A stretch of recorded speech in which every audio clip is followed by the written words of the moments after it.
Subscribe to Himanshu Arya tutorial and click on the bell icon to never miss an update.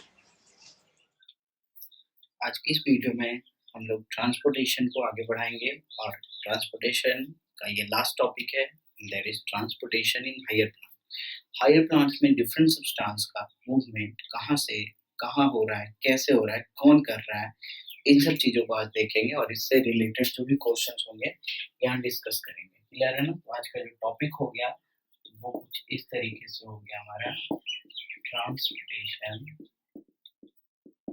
In higher plants. यहाँ हम basically higher plants में transportation देखेंगे। अब देखो ध्यान से समझोगे हायर प्लांट्स हैं क्यों बोल रहे हैं, क्योंकि लोअर प्लांट्स में ना बेसिकली उतना ज़्यादा ट्रांसपोर्टेशन का ज़रूरत होता नहीं है। ठीक है, इसे मैं थोड़ी देर में डिस्कस करूँगा। अभी देखो इसका डेफिनेशन देख लो सिंपली, या सिंपल सा समझ लो कि जो हायर प्लांट्स होते हैं ना वो रिक्वायर करते हैं एक स्पेशल सिस्टम। एक्चुअली जो हायर प्लांट्स होते हैं ना they have a specialised system. लिखोगे यहाँ पे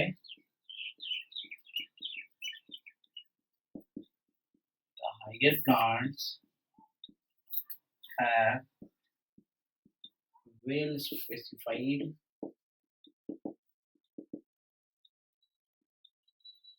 system for transportation of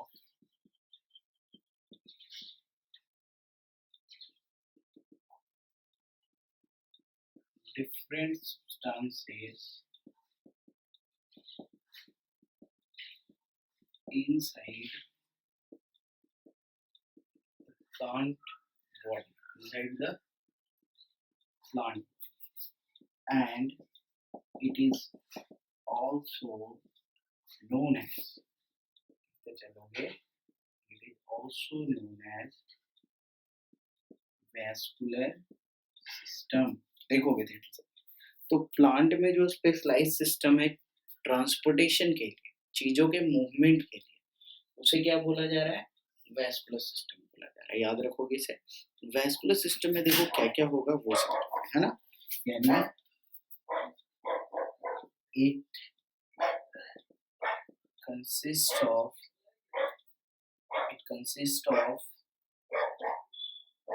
vascular tissue,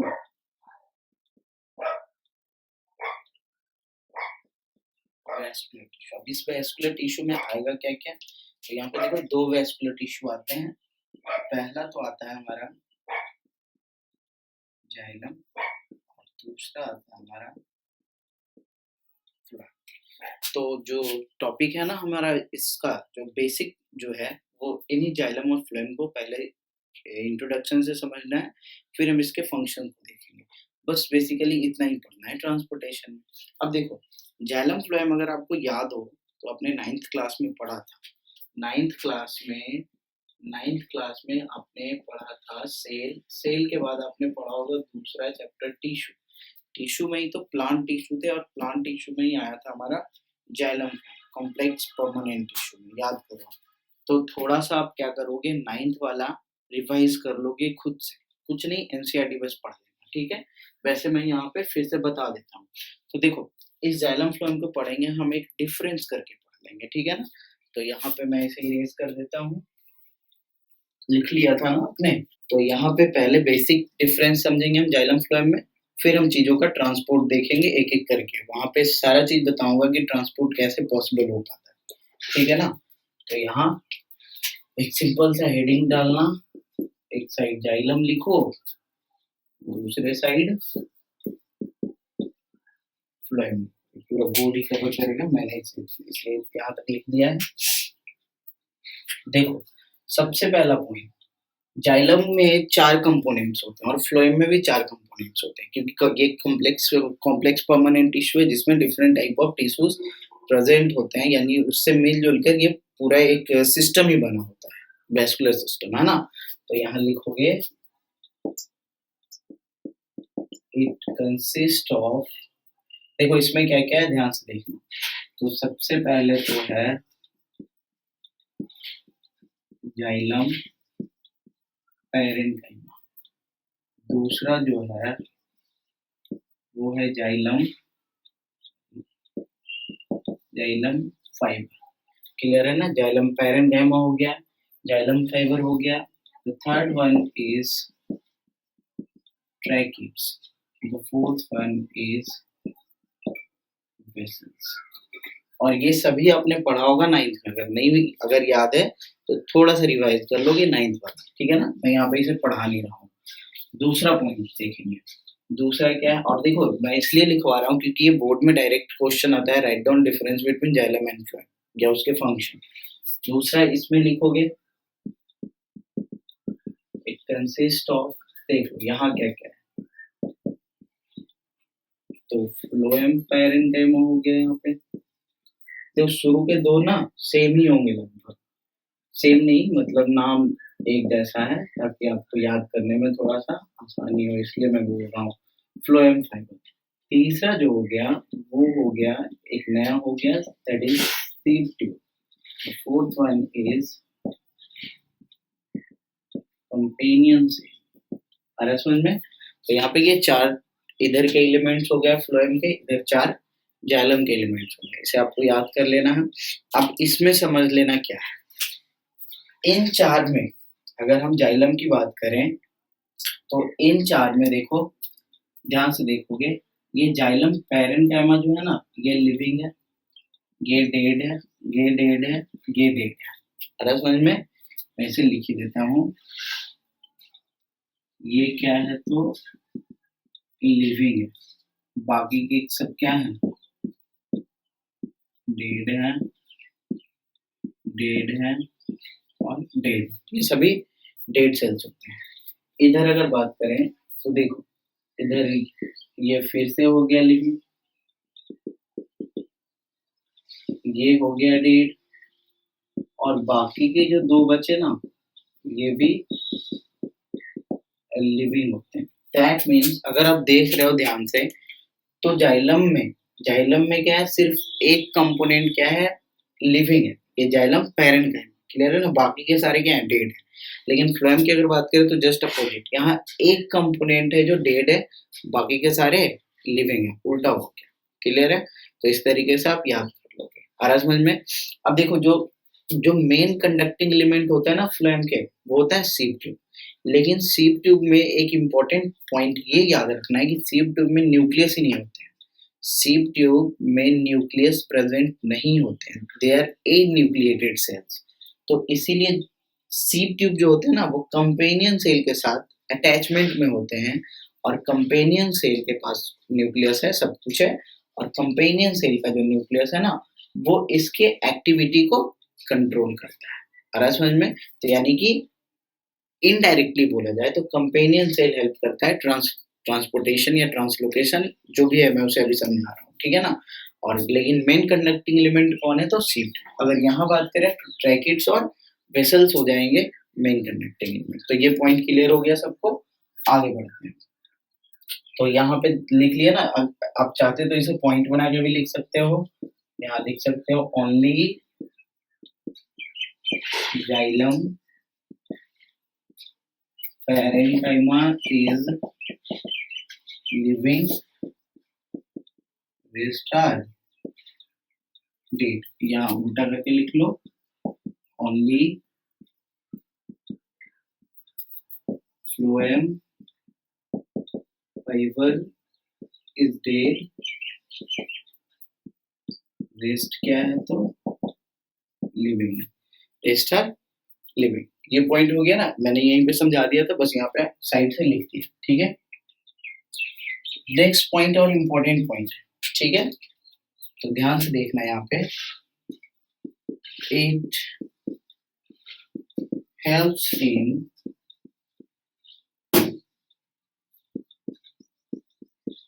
transport of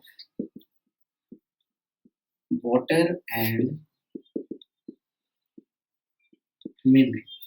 ये क्या कर रहा है, तो ये वाटर और मिनरल का ट्रांसपोर्ट कर रहा है, कहाँ से कहाँ, तो वाटर मिनरल का जो ट्रांसपोर्ट हो रहा है वो हो रहा है सॉइल से, यानी रूट से लेकर और टिप तक, यानी बॉटम से टिप तक हो रहा है, टॉप तक हो रहा है ना। From root to different parts of plant, लिख सकते हैं यहाँ पे हम, from root to upper parts of plant, ऐसे लिख देते हैं, upper parts of plant. Clear है? लेकिन अगर हम यहाँ बात करें तो ये किस में हेल्प करता है? It helps in transportation of prepared food. देखो फूड जो प्रिपेयर हुआ, फूड कहाँ प्रिपेयर हुआ? लीफ में, तो लीफ से लेकर डिफरेंट पार्ट्स तक ये प्रोवाइड करेगा, ठीक है ना? Prepared food from source to sink. देखो यहाँ मैंने एक नया वर्ड यूज किया, सोर्स और सिंक, इसे समझ लेना। यहीं पे सोर्स क्या होता है ना, जहाँ पे मैन्युफैक्चर होता है, ठीक है? सोर्स मतलब कि जहाँ पे मैन्युफैक्चर हुआ, यानी प्लेस ऑफ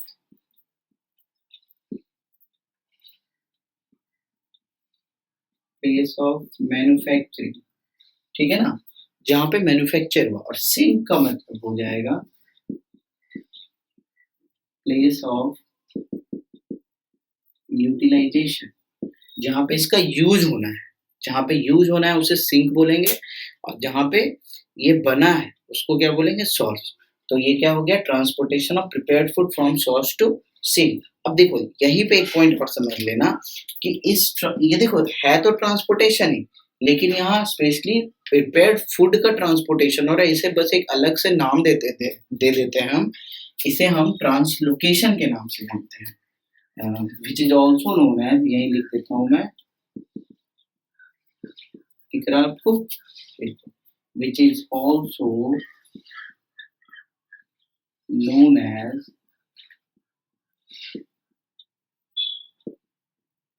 ट्रांसलोकेशन। इसे क्या बोलेंगे हम? ट्रांसलोकेशन बोलेंगे। है ट्रांसपोर्टेशन ही, लेकिन इसे बस हम एक अलग नाम दे दिए हैं, ट्रांसलोकेशन। क्लियर है ना? है तो ट्रांसपोर्ट ही ना, चीजों को इधर से उधर ही किया जा रहा है, लेकिन स्पेशली प्रिपेयर्ड फूड को किया जा रहा है, इसलिए इसे ट्रांसलोकेशन के नाम से जानेंगे। तो अगर आगे कभी भी ट्रांसलोकेशन वर्ड यूज हो, देखो यहाँ 2-3 वर्ड है ना जो कंफ्यूजिंग हो जाते हैं, एक जैसे लगते हैं सुनने में। ट्रांसपिरेशन, ट्रांसपोर्टेशन, ट्रांसलोकेशन, ये तीनों कंफ्यूजिंग हो जाते हैं। क्लियर है ना? तो देखो मैंने दो तो ऑलरेडी बता दिया, ट्रांसपोर्टेशन चीजों का मूवमेंट, क्लियर है? स्पेशल ट्रांसपोर्टेशन हो गया फूड का, दैट इज ट्रांसलोकेशन। एक ट्रांसपिरेशन मैंने अभी नहीं बताया, ट्रांसपिरेशन थोड़ी देर में आ जाएगा यहाँ पे। ट्रांसपिरेशन वैसे आपने पढ़ा होगा, loss of water from leaf, clear है ना? तो वो ट्रांसपिरेशन हो जाता है। ट्रांसपिरेशन का बहुत ही इंपॉर्टेंस होता है यहाँ पे चीजों के ट्रांसपोर्टेशन और ट्रांसलोकेशन, मेनली ट्रांसपोर्टेशन, क्लियर है? तो उसे देखेंगे। ये पॉइंट, तीसरा पॉइंट क्लियर हो गया होगा आपका। एक और इम्पोर्टेंट पॉइंट है, उसे लिख लोगे, it shows unidirectional,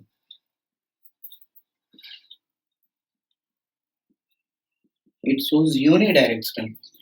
unidirectional movement का मतलब हुआ ना एक ही डायरेक्शन में होगा, ये दो डायरेक्शन में यानी बाई डायरेक्शनल नहीं पॉसिबल है। इसका जो मूवमेंट है, यानी जाइलम जिस भी चीज का ट्रांसपोर्ट कर रहा है वो सिर्फ एक ही डायरेक्शन में कराएगा, and that is in the upward direction. आपको पता है, और कैसे पॉसिबल होता है थोड़ी देर में डिस्कस कर रहे हैं, ठीक है? यहाँ पे क्या लिख लोगे? तो यहाँ लिख लोगे, it shows by directional movement. यहाँ पे क्या हो रहा है? तो यहाँ पे बाई डायरेक्शनल हो रहा है, मतलब कि ये कहीं भी जा सकता है। बाई डायरेक्शनल मतलब ऊपर भी जा सकता है, नीचे भी जा सकता है, कहीं भी जा सकता है। यानी लीफ से ना, देखो जैसे लीफ में बना, तो लीफ से रूट में भी जा सकता है। रूट को भी तो जरूरी होता है ना उस प्रिपेयर्ड फूड को, फूड का, ताकि वहां पे भी एनर्जी का प्रोडक्शन हो सके। रूट में भी तो लिविंग सेल्स है ना, प्लस स्टीम में भी लिविंग सेल्स है ना। जहां जहां भी लिविंग सेल्स है वहां फूड की जरूरत है, तो वहां पे वो पहुंचेगा। तो इसलिए यहाँ पे क्या है? By directional movement. यहाँ तक क्लियर हो गया होगा आपको? एक लास्ट पॉइंट जो हो गया वो यहाँ से लिख लेंगे हम लोग।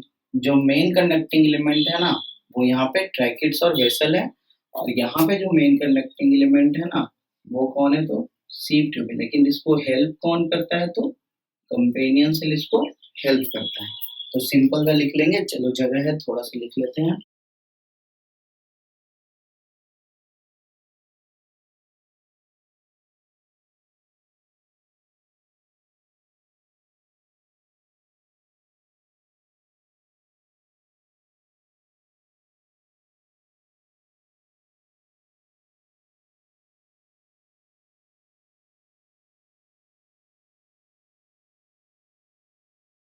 सीप ट्यूब। अब देखो सीप ट्यूब क्या होता है ना कि एक सीप ट्यूब दूसरे सीप ट्यूब से कनेक्टेड होते हैं, वहाँ पे सीप प्लेट का फॉर्मेशन होता है, ठीक है ना? तो चीज़ों का वहाँ से एक सेल से दूसरे सेल तक इस तरीके से जो जो भी मूवमेंट हो रहा है ना चीज़ों का, वो यहाँ पे पॉसिबल होता है।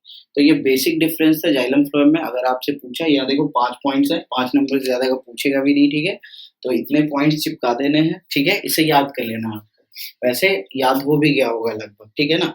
चलो आगे देखते हैं। अब जो मेन जो इम्पोर्टेंट टॉपिक है वो इसके बाद आएगा। इसे मैं इरेज़ कर देता हूँ यहाँ पे।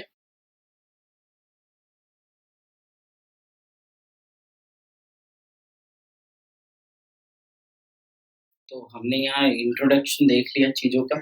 अब हम जो देखने वाले हैं वो मेन चीज़ देखने वाले हैं कि ये ट्रांसपोर्टेशन और ट्रांसलोकेशन होता कैसे है, ठीक है? सो सबसे पहले देखते हैं हम ट्रांसलोकेशन देखते हैं, ठीक है? ट्रांसलोकेशन बस छोटा-सा टॉपिक है। ट्रांसलोकेशन को ना और भी डिटेल में आपको पढ़ने को मिलेगा आगे की क्लास में, या 10th लेवल पे हमें बहुत ज़्यादा ट्रांसलोकेशन पढ़ना नहीं है, क्योंकि ट्रांसलोकेशन जो है ना it is an active transport. सबसे पहला पॉइंट जो होगा ना ट्रांसलोकेशन में कि ये क्या है, एक्टिव ट्रांसपोर्ट है। ये कैसा ट्रांसपोर्ट है, तो एक्टिव है। अब एक्टिव ट्रांसपोर्ट अगर आपको याद हो तो देखो, एक्टिव ट्रांसपोर्ट वो होता है ना जहाँ एनर्जी की ज़रूरत पड़ती है, जहाँ की एनर्जी यूज़ होता है, और ये low concentration to high concentration या high concentration to low concentration कहीं भी चल सकता है, कोई इससे मतलब नहीं है, क्योंकि यहाँ एनर्जी लगता है। लेकिन जो हमारा ट्रांसपोर्टेशन है, दैट इज़ वाटर मिनरल का जो ट्रांसपोर्ट हो रहा है, वो हमारा पैसिव ट्रांसपोर्ट होता है, और बेसिकली उसे ही हमें समझना है इस लेवल पे, ठीक है ना? तो इसे जल्दी से समझ लेंगे। ट्रांसलोकेशन डेफिनेशन आपको पता है, डेफिनेशन सिंपल था, अभी मैंने वहाँ लिखा था डिफरेंस में, मैं फिर से लिख देता हूँ। the transportation of prepared food, जिसमें प्रिपेयर्ड फूड जो कि जिसमें मेनली क्या आएगा, तो कार्बोहाइड्रेट आएगा, उसमें भी मेनली सुक्रोज का ट्रांसलोकेशन होता है ना। Prepared food from leaves to different parts of plants is known as, क्या बोलेंगे इसे, तो ट्रांसलोकेशन, ठीक है? नेक्स्ट पॉइंट क्या याद रखोगे इसमें कि it is an active transport, that is it requires energy. इसे किसकी जरूरत पड़ती है, तो एनर्जी की जरूरत पड़ती है टू टेक प्लेस। अब देखो, जब एनर्जी लग रही है ना, तो यहाँ पे कोई मतलब ही नहीं है, यहाँ पे एनर्जी लग रही है, चीजों का ट्रांसपोर्ट होगा आराम से।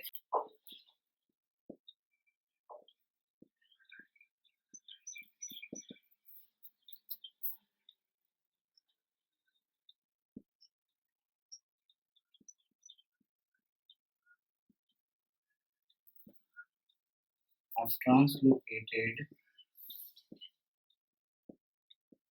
in the form of simple carbohydrates, जिसमें मेनली क्या आएगा, तो सुक्रोज आएगा। ये आप याद रखोगे, मेनली सुक्रोज के फॉर्म में ये ट्रांसलोकेशन होता है। यानी ट्रांसलोकेटेड मतलब वही एक जगह से दूसरी जगह लोकेट करना, क्लियर है ना, एक जगह से दूसरी जगह पहुंचाना, तो ये ट्रांसलोकेशन है। ट्रांसलोकेशन में हमें ज़्यादा कुछ पढ़ना नहीं है, सिंपल से इतना ही पढ़ना है, क्योंकि यहाँ एनर्जी लग रहा है तो चीज़ों का ट्रांसपोर्ट आराम से होगा। देखो प्रॉब्लम कहाँ शुरू होता है ना, पहले प्रॉब्लम समझेंगे फिर हम सॉल्यूशन समझाएंगे। देखो प्रॉब्लम कहाँ है, प्रॉब्लम ये है कि ध्यान से देखना, मेरे पास ना एक बड़ा सा प्लांट है, हायर प्लांट्स, क्लियर है, आ रहा है समझ में? एक हायर प्लांट है। अब इस हायर प्लांट में समझना, यहाँ तो हमारा सॉइल का लेवल है, नीचे नीचे इसके रूट्स हैं, आ रहा है समझ में? नीचे इसके रूट्स हो गए, जो कि बहुत गहराई तक फैला है, बड़े प्लांट की बात कर रहे हैं, क्लियर है? अब देखो प्रॉब्लम क्या होगा, सॉइल जो है, सॉइल यहाँ अंदर है, रूट इधर ही रूट ने एब्जॉर्ब किया वाटर सॉइल से, वाटर मिनरल दोनों ही।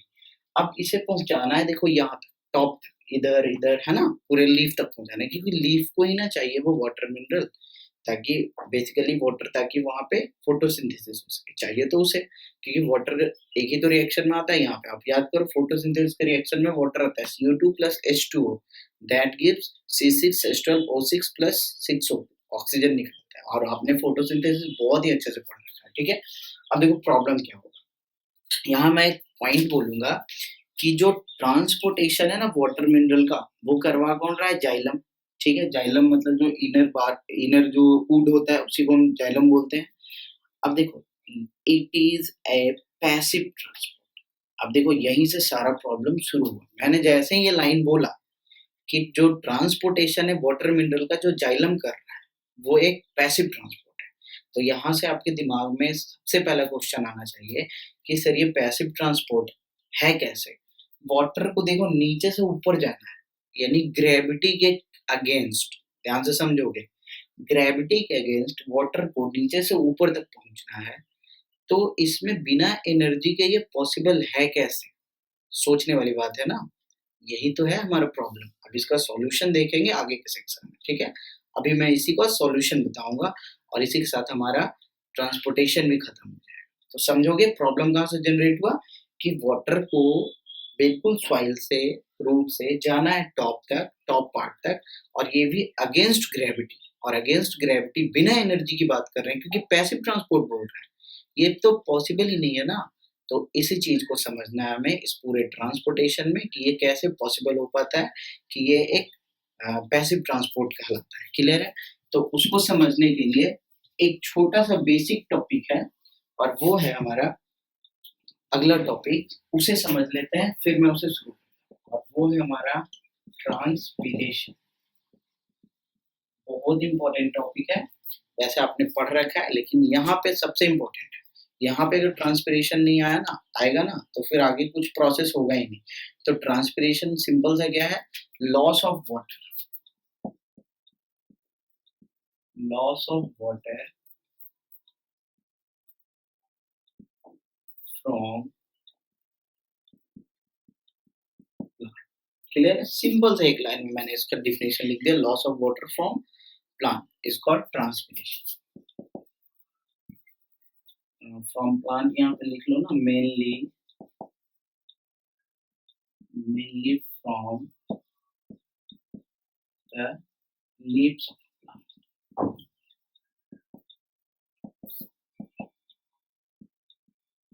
is known as transpiration. देखो ट्रांसपीरेशन के थोड़े बहुत टाइप्स भी हो जाते हैं, ध्यान से देख लेना यहीं पे। सबसे पहला टाइप्स हो जाता है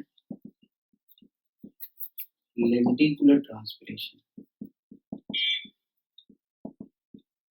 लेंटिकल सेल्स आपने पढ़ा है, नहीं पढ़ा, इसे भी 9th में पढ़ा, ठीक है।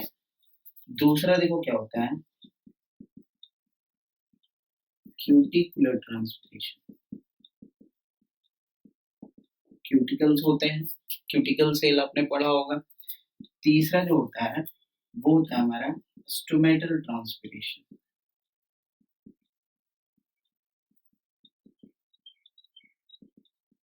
और ये जो स्टोमेटल ट्रांसपीरेशन है, आप यहीं पे याद रखोगे कि ये है मोस्ट कॉमन।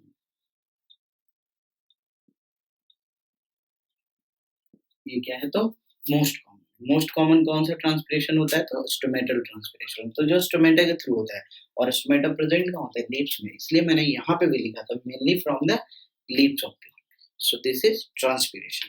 अब देखो ट्रांसपीरेशन यहाँ पे फिर से प्रॉब्लम क्रिएट करेगा। क्या क्रिएट करेगा, ट्रांसपीरेशन में हो क्या रहा है, तो ट्रांसपीरेशन में सीधा सीधा वाटर लॉस हो रहा है, यानी जो H2O है वो यहाँ से निकल रहा है, प्लांट से निकल रहा है।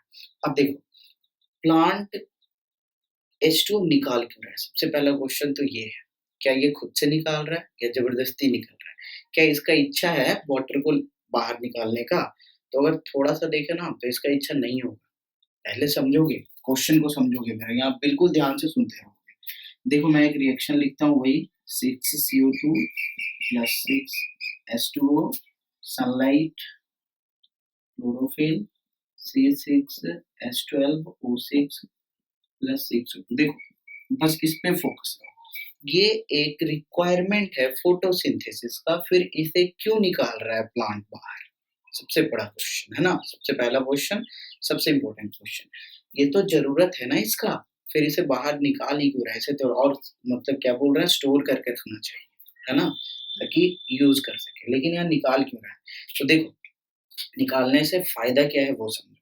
सबसे पहले तो समझोगे कि ये जो वाटर है ना, ये एक तरह से समझ लो वेस्ट वाटर है, इसके लिए अब यूजफुल है नहीं, क्योंकि देखो वाटर जो आ रहा है ना सॉइल से, ध्यान से समझोगे, वाटर जो सॉइल से आता है ऊपर, वो अकेले नहीं आता है, वाटर के साथ साथ मिनरल्स भी आते हैं। कभी अकेले सुने हो वाटर? नहीं, सिंपल सा सुनोगे ना ट्रांसपिरेशन में, सॉरी ट्रांसपोर्टेशन में, कि movement of water and minerals, मैंने डिफिनेशन भी लिखाया था पीछे, तो वाटर के साथ मिनरल्स ऐड किया था, क्लियर है ना?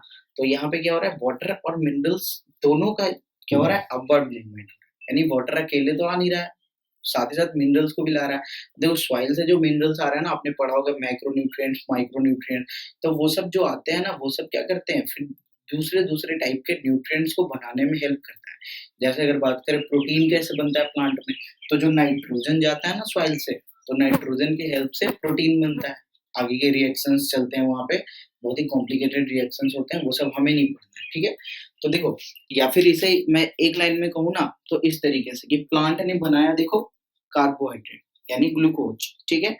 अब प्लांट से हमें जब प्लांट से हमें खाना मिलता है, तो क्या सिर्फ और सिर्फ ग्लूकोज मिलता है? नहीं, हमें तो प्लांट से carbohydrate, protein, fat, vitamin, mineral सब कुछ मिलते हैं। तो ये कहाँ से आ रहा है? जबकि प्लांट बना तो रहा है सिर्फ ग्लूकोज, तो हमें भी प्लांट से क्या मिलना चाहिए था? सिर्फ और सिर्फ ग्लूकोज, लेकिन मिल क्या रहा है? सब कुछ मिल रहा है। तो ये पॉसिबल हो पाता है सिर्फ और सिर्फ जो रिएक्शंस होते हैं ना सेल प्लांट के अंदर, उसी वजह से। और उस रिएक्शंस के लिए मिनरल्स का भी ऊपर जाना, यानी सॉइल में से मिनरल्स का भी प्लांट के पास जाना जरूरी है। लेके कौन जा रहा है? तो वाटर मिनरल एक साथ जा रहा है। तो देखो जब तक वाटर लॉस नहीं करेगा जो फालतू वाटर है, तब तक नया वाला वाटर कहाँ से आएगा? और जब तक नया वाला वाटर नहीं आएगा, तो तब तक मिनरल्स भी नहीं आएंगे। तब तक क्या होगा?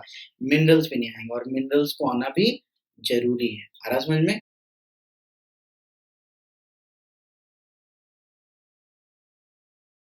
तो यहाँ पे हम इम्पोर्टेंस ऑफ ट्रांसपिरेशन लिख लेंगे, ठीक है, जो कि आपको मैंने ऑलरेडी बता दिया है, तो जल्दी से लिख लेंगे इसे।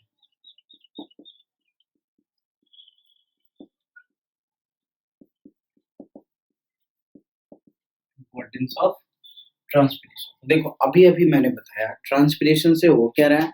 ट्रांसपिरेशन से क्या हो रहा है ना, कि जो वाटर है ना, वेस्ट वाटर जो ऑलरेडी यूज्ड हो चुके हैं, जो बच गया है, वो क्या हो रहा है, वहां से रिमूव हो रहा है। ट्रांसपिरेशन मतलब लॉस ऑफ वाटर ही होता है ऑब्वियसली, जिसमें भी मेनली स्टोमेटा यानी लीफ से होता है। तो जैसे ही वो लीफ मतलब वहां से रिमूव हो रहा है, तो यहाँ से फिर क्या हो रहा है, एक सक्शन जनरेट हो रहा है और नए वाटर आ रहे हैं, और उसके साथ साथ मिनरल्स भी आ रहे हैं, क्लियर है ना? तो ये उसमें हेल्प कर रहा है, यानी it help in absorption of water and minerals, clear है ना, from root to different parts of plant. आ रहा है समझ में? तो सिंपल सा लिखेंगे, पहला पॉइंट लिख लेंगे, it helps in absorption of water and mineral.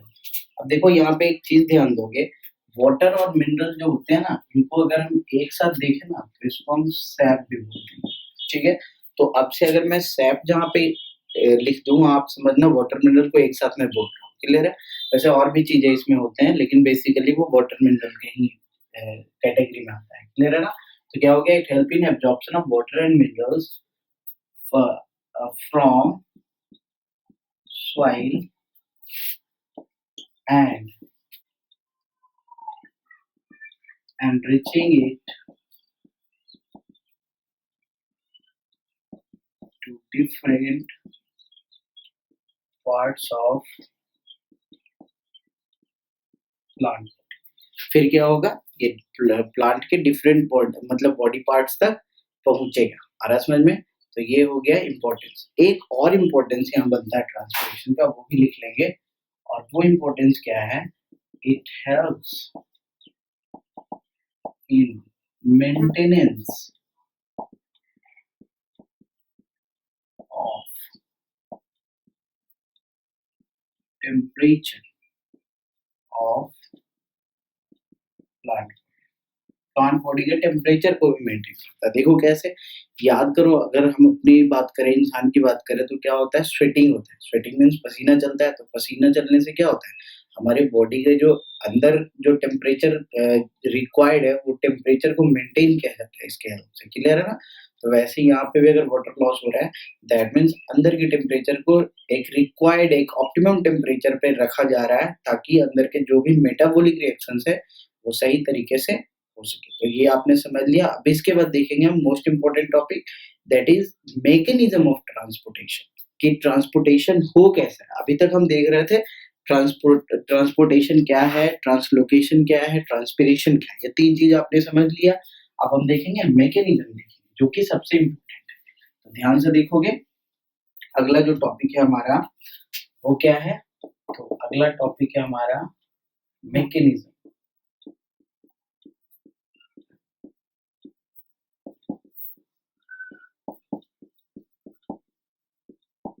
या यूं कहूँ ना, तो अभी तक जो हम पढ़ रहे थे वो इसी चीज को समझने के लिए पढ़ रहे थे। वो सारे एक तरह से छोटे-छोटे पॉइंट्स थे, उनको जोड़ के ना हम ये वाला पॉइंट समझने की कोशिश करेंगे।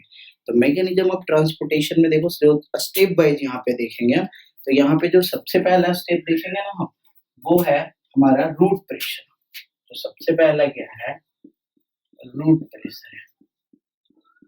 अब ये देखो रूट प्रेशर होता क्या है, ध्यान से देखो, इसको पहले समझेंगे बाद में हम लिखेंगे। ध्यान से देखें, यहाँ देखो, सपोज दैट एक प्लांट है। क्लियर है ना? यहाँ क्या है, एक प्लांट है इस तरीके से, और ये देखो लेवल है हमारा सॉइल का, नीचे क्या है, इसके रूट्स निकले हैं। ठीक है, ये हमारा एक बेसिक सा प्लांट है। अब देखना ध्यान से, समझो, रूट में क्या होता है, माइक्रोस्कोपिक रूट हेयर्स होते हैं। तो रूट में जो रूट हेयर्स होते हैं, इनका काम क्या है, एब्जॉर्ब करना। एब्जॉर्ब, सैप लिख दूं यहाँ पे, एब्जॉर्ब सैप, सैप को एब्जॉर्ब किया। अब एब्जॉर्ब किया तो क्या होगा, देखो एब्जॉर्प्शन भी कैसे हुआ, तो यहाँ याद रखोगे आप, एक टर्म पढ़े होगे आप, ऑस्मोसिस। ऑस्मोसिस के थ्रू वाटर वगैरह चले गए। क्लियर है ना? मिनरल्स जो होते हैं ना, उनका यहाँ पे जो एब्जॉर्प्शन होता है, वो कभी-कभी एक्टिव भी होता है और कभी-कभी मतलब पैसिव भी होता है। क्लियर है? यानी कि एनर्जी का यूज़ करके भी एब्जॉर्ब किया जाता है, अदरवाइज़ बिना एनर्जी के यूज़ किए बिना भी एब्जॉर्ब किया जाता है। इसे आप हायर क्लासेस में पढ़ोगे, बस याद रखना यहाँ पे, ठीक है? अब देखो क्या होगा, जब अंदर कंसंट्रेशन बढ़ेगा रूट के अंदर, तो वहाँ पे एक प्रेशर जनरेट होगा, एक हाई प्रेशर जनरेट होगा। मान लो यहाँ पे कुछ मॉलिक्यूल्स आ गए, तो एक हाई प्रेशर जनरेट, इसको क्या किया, पुश किया। इसको क्या किया, अपवर्ड डायरेक्शन में पुश किया इसको। तो ये पुश किया ना, तो ये क्या होगा, थोड़ा सा ऊपर जाएगा। अब थोड़ा सा ऊपर जाएगा ऐसे, लेकिन मान लो यहाँ तक आ गया। मान लो ये वाटर मिनरल्स जो है ना, यहाँ तक आ गया, लेकिन इसके ऊपर अब नहीं जा पाएगा। नहीं कैसे जा पाएगा, क्योंकि ये क्या क्या हो रहा है, ग्रेविटी के अगेंस्ट जा रहा है, और इस प्रेशर में मतलब इतना ज्यादा ताकत नहीं है कि इसको यहाँ टॉप तक या इधर मतलब कहीं भी लीफ तक पहुंचा सके। यही एक प्रॉब्लम यहाँ पे क्रिएट कर रहा है। ठीक है ना? याद रखोगे। और जैसा कि आपको पता होगा कि जो मतलब ट्रांसपोर्टेशन होता है, जो जाइलम के थ्रू हो रहा है, ये किसके थ्रू हो रहा है, जाइलम के थ्रू हो रहा है। क्लियर है ना? ट्रांसपोर्ट मैकेनिज्म ऑफ ट्रांसपोर्टेशन जो कि जाइलम से हो रहा है, और ये एक पैसिव ट्रांसपोर्ट है। द क्वेश्चन इज कैसे, पैसिव ट्रांसपोर्ट कैसे है? पैसिव ट्रांसपोर्ट होता तो यहाँ पे अगेंस्ट ग्रेविटी नहीं होना चाहिए था, क्योंकि अगेंस्ट ग्रेविटी बिना एनर्जी के तो जा ही नहीं सकता। आपके छत के ऊपर टंकी होगा, उसमें पानी भरना है, बिना मोटर ऑन किए भर दोगे क्या? तो आप बोलोगे सर हम बाल्टी-वाल्टी ले जाके भर देंगे, तो उसमें भी तो एनर्जी लग रहा है ना, आपको चढ़ना पड़ रहा है, या रस्सी से भी भरोगे वहाँ भी एनर्जी लग रहा है। बिना एनर्जी लगाए नहीं कर सकते। लेकिन अगर टंकी से पानी निकालना है, तो हमें एनर्जी नहीं लगाना है, क्योंकि वहाँ ऑलरेडी पोटेंशियल एनर्जी स्टोर्ड है। बस टैप खोल देंगे, सारा पानी नीचे गिर जाएगा। तो क्लियर है ना? ये चीज़ समझ में आ रहा है? यानी टंकी जब भरा होता है, तो नीचे लाने के लिए हमें मोटर ऑन नहीं करना पड़ता, लेकिन टंकी को भरने के लिए मोटर ऑन करना पड़ता है। तो नीचे से ऊपर जाने के लिए एनर्जी लगाना पड़ेगा, लेकिन हम क्या बोल रहे हैं कि यहाँ एनर्जी नहीं लगेगा। क्वेश्चन है कि क्यों नहीं लगेगा, है ना? कैसे यहाँ प्रूफ करना है ना हमें, तो उसी चीज को देखेंगे। तो यहाँ रूट प्रेशर समझ में आया आपको, यहाँ प्रेशर जनरेट हुआ, थोड़ा सा ऊपर गया, तो रूट प्रेशर से ना मतलब ट्रांसपोर्टेशन या तो होता है ना तो बहुत ही लो लेवल पे होता है, बहुत थोड़ा-सा होता है, देखो बहुत ही कम ऊपर तक गया है। बहुत ही जो लोअर प्लांट्स है ना उसमें बेसिकली हो रहा है, हायर प्लांट्स में तो ना के बराबर होता है। तो यहाँ पे रूट प्रेशर में आप चाहो तो यहाँ लिख सकते हो कि क्या हो रहा है, लो ट्रांसपोर्टेशन हो रहा है या फिर नो ट्रांसपोर्टेशन हो रहा है। क्लियर है ना? ये समझ में आ गया? या तो रूट प्रेशर में बहुत ही कम ट्रांसपोर्टेशन हो रहा है या फिर हो ही नहीं रहा है। क्लियर है? अब देखो इसमें थोड़ा-सा पॉइंट लिख लेंगे। Root absorb sap which sap यहाँ लिख लो through root hairs। क्लियर है? क्लियर है ना? which creates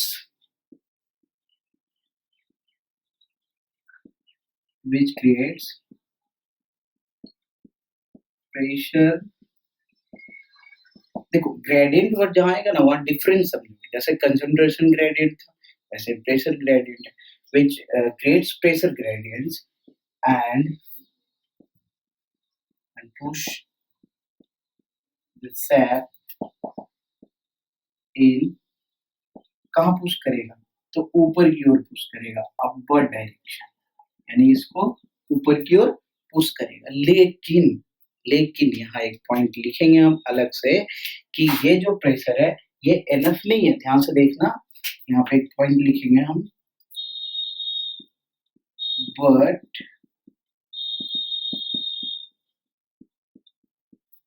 this pressure is not enough to push the sap to greater, यानी इसको बहुत ऊपर तक पुश करने के लिए ये एनफ नहीं है। आ रहा समझ में?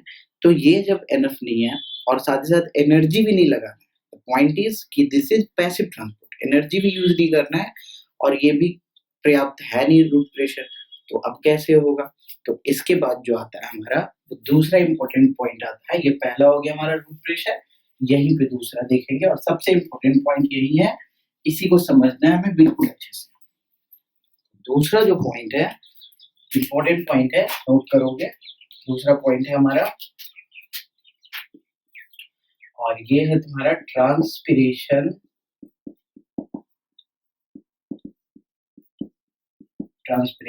पूल। अब देखो ट्रांसपिरेशन पूल समझे उससे पहले एक बेसिक एक फंडामेंटल प्रॉपर्टी है उसको समझ लो। है क्या कि आपने कभी ना कभी एक स्ट्रॉ के हेल्प से कोई लिक्विड पिया होगा, क्लियर है ना? तो वहां पे हो क्या रहा है, वहां पे एक कॉलम है उस कैपिलरी में, उस कॉलम में जैसे ही आप खींचते हो तो वहां पे एक प्रेशर जनरेट होता है, जिससे क्या होता है नीचे का जो लिक्विड होता है वो ऊपर आता है। आ रहा समझ में? तो यहाँ पे यानी ऊपर में क्या होता है, लो प्रेशर जनरेट हो जाता है, नीचे उसके अपेक्षा हाई प्रेशर होता है तो वो क्या होता है नीचे से ऊपर चला जाता है। तो यहाँ क्या हो रहा है, प्रेशर, वही प्रेशर ग्रेडियंट यहाँ पे भी क्रिएट किया जा रहा है। सक्शन, इसको सक्शन बोलते हैं, खिंचाव। क्लियर है ना? खींचना, जैसे ऊपर से जैसे ही हमने पानी पे खींचा तो एक सक्शन खिंचाव आया और उस कैपिलरी के थ्रू यानी उस पाइप के थ्रू वाटर क्या हो गया, ऊपर आ गया। सेम प्रोसेस यहाँ भी है। यहाँ क्या है, तो यहाँ देखो इस तरीके से प्लांट है ना, प्लांट है इस तरीके से। अब देखो इसके बीच में ऐसे मान लो यहाँ से यहाँ तक ऐसे जाइलम चला गया, ठीक है, ऐसे रेड कलर से दिखा रहा हूँ। तो यहाँ से ऐसे मान लो यहाँ तक आ गया। अब यहाँ से मान लो वाटर लॉस हो रहा है, यहाँ से क्या हो रहा है, वाटर लॉस हो रहा है ड्यू टू ट्रांसपिरेशन। तो वाटर लॉस हो रहा है, देखो ये एक पाइप है, समझोगे इसको, ये एक पाइप है, यहाँ से यहाँ तक गया हुआ है, रूट तक गया हुआ है इनफैक्ट। अब क्या होगा, इस पाइप से जैसे ही वाटर निकलेगा तो एक खिंचाव जनरेट होगा ना, तो यहाँ भी वाटर क्या होगा, ऊपर तक होगा। और अभी थोड़ा देर पहले मैंने बताया था रूट प्रेशर में थोड़ा बहुत ऊपर तक तो वाटर ऑलरेडी आ चुका था ना, तो यहाँ से आराम से उसको ऊपर की ओर खींच लिया जाएगा। क्लियर है ना? तो अब वो फोर्स जनरेट हो गया जिसकी वजह से ऊपर तक पहुंच पाएगा, अदरवाइज इससे पहले वो पॉसिबल रूट प्रेशर से तो वो पॉसिबल नहीं था। आ रहा है समझ में? तो ध्यान से इसको देखोगे यहाँ पे ट्रांसपिरेशन पूल में क्या हो रहा है कि ट्रांसपिरेशन जो है ना, ट्रांसपिरेशन मैंने ऑलरेडी बता दिया है। Transpiration in plants creates a suction. Suction समझ रहे हो? वही जो खींचाव जो हो रहा है, खींच रहा है water. Suction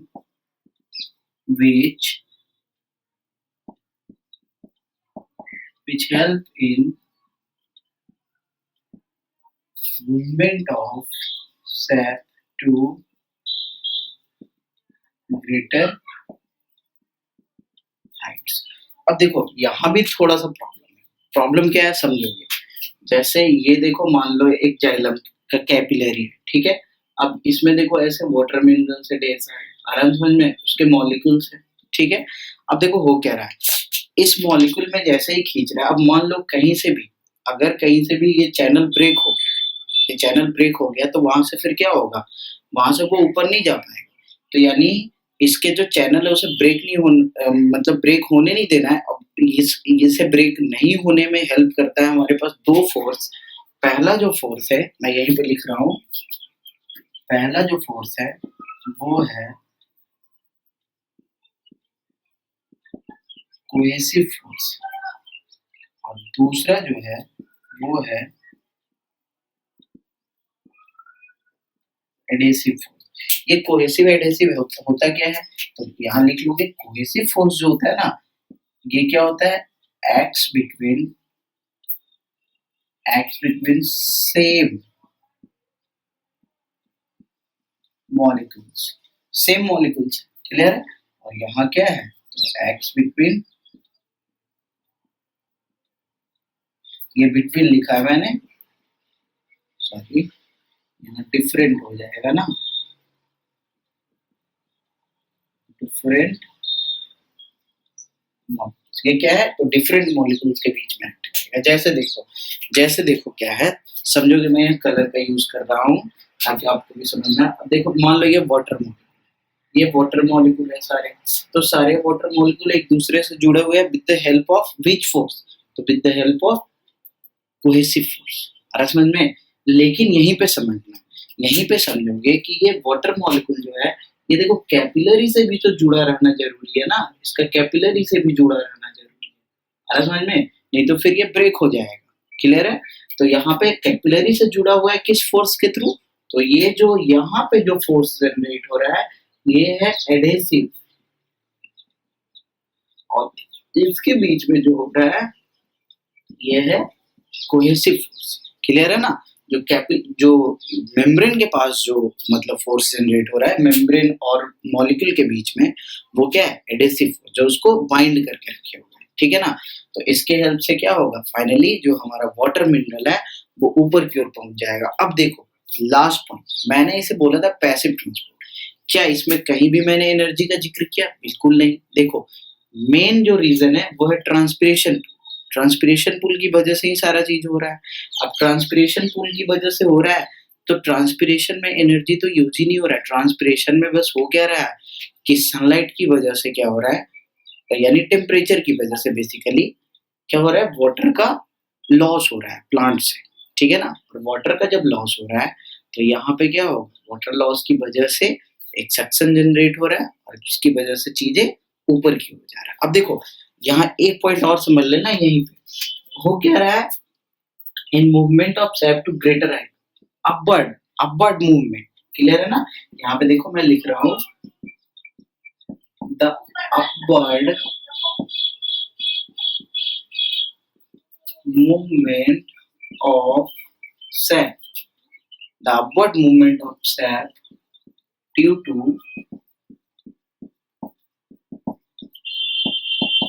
transpiration is known as, ये देखो पूछता है actually, is known as ascent of sap। ascent का मतलब ये होता है अपवर्ड मूवमेंट, ascent का मतलब अपवर्ड मूवमेंट। किसका एसेंट हो रहा है, सैप का। सैप क्या होता है मैंने ऑलरेडी बता दिया, सैप मतलब वाटर मिनरल्स को ही साथ में हम क्या बोलते हैं, सैप बोलते हैं। तो ये क्या हो गया हमारा एसेंट ऑफ सैप जो है, ये क्या हो गया, कि ट्रांसपिरेशन पूल की वजह से हो रहा है, चीज़ों का ऊपर की ओर मूवमेंट हो रहा है, दिस इज़ एसेंट ऑब्जेक्ट। तो इतना समझ में आ गया होगा आपको। तो देखो ट्रांसपिरेशन यानी ट्रांसपोर्टेशन में इतना ही पढ़ना था हमें, क्लियर है ना? तो यहाँ पे हमारा इसी के साथ-साथ ट्रांसपोर्टेशन वाला भी टॉपिक खत्म हुआ। अब हम नेक्स्ट लेक्चर में शुरू करेंगे एक्सक्रीशन। इसके साथ-साथ एक अनाउंसमेंट है, सुन लो। देखो हो क्या रहा है, जैसे ही ये चैप्टर खत्म होता है, तो हम लोग एक एमसीक्यू सेशन करने वाले हैं जिसमें हमें 100 क्वेश्चन, एटलीस्ट 100 क्वेश्चन, इससे ऊपर हो सकता है, कम नहीं होगा, ठीक है ना? ऊपर ही होगा ऑब्वियसली। तो 100 क्वेश्चंस का क्या होगा, हमारा एक सेशन चलेगा जिसमें मैं कोशिश कर रहा हूँ कि किसी तरीके से मैं लाइव हो जाऊँ, ठीक है? अभी कुछ उसमें प्रॉब्लम आ रहा है, नेट का कुछ इश्यू आ रहा है, कुछ यूट्यूब के भी कुछ टर्म्स एंड कंडीशंस होते हैं, जैसे सब्सक्राइबर होने चाहिए 1000 या कुछ और भी, है ना? तो देखते हैं, अगर पॉसिबल होता है तो मैं लाइव ही आके करूँगा, अगर नहीं होता है तो मैं रिकॉर्डेड वीडियो के फॉर्म में ये एमसीक्यू आपको यहाँ पे मैं अपलोड मतलब एमसीक्यू का वीडियो डाल दूँगा, और साथ ही साथ मैंने जो पीडीएफ बनाया उस पीडीएफ को मैं अपने टेलीग्राम के लिंक पे मैं सेंड कर दूँगा। वहाँ से आप खुद भी प्रैक्टिस कर सकते हो, ठीक है ना? साथ-साथ मेरे साथ-साथ खुद भी प्रैक्टिस कर सकते हो, वहाँ आंसर शीट भी आपको मिल जाएगा। तो आप क्या करोगे, टेलीग्राम जॉइन कर लोगे, साथ ही साथ टेलीग्राम का लिंक मैंने चैनल के डिस्क्रिप्शन में दे रखा है, और शायद मैं वीडियो के भी डिस्क्रिप्शन में मैंने इसे डाल दिया है, क्लियर है ना? तो आप टेलीग्राम का ग्रुप जॉइन कर लोगे आप, ये जो मैंने यहाँ पे बनाया है। तो आज के लिए इतना ही रखते हैं, ठीक है? तो चलो बाय, टेक केयर।